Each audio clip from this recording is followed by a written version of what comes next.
ঈদের আগে আমাদের ঢাকা শহর থেকে প্রায় ২ কোটি লোক চলে গিয়েছে। চলে যাওয়ার কারণে এই যে প্রেশারটা ছিল প্লাস অফিসিয়াল যে প্রেশারটা ছিল, অফিসে যাওয়া আসা বা কর্মক্ষেত্রে যাওয়া আসা, সেই জিনিসটা এখন একটু কম।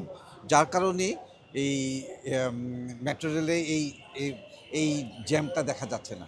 কিন্তু মেট্রো রেল আমাদের মিরপুর সহ উত্তরাবাসীদের প্রায় এ আ আ ১০ থেকে ১২ লাখ লোকের স্বাভাবিক জীবনযাত্রার মানকে অনেক দ্রুত করেছে এবং আমাদেরকে, যদিও আমরা অনেক গ্যাদারিং করে যাচ্ছি, আমি আমেরিকাতেও গিয়েছিলাম।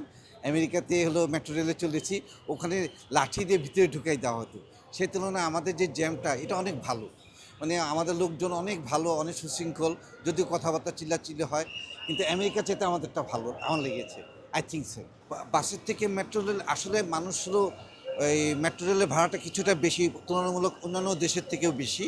কিন্তু তারপরও মানুষ মেট্রো রেলে যাচ্ছে একটা মাত্র কারণ, সেখানে সময়টা কনজিউম হচ্ছে, অর্থাৎ সময় কম লাগছে। ফর দ্যাট রিজন মানুষ তো একটু আরামের জন্য টাকা পয়সা খরচ করে।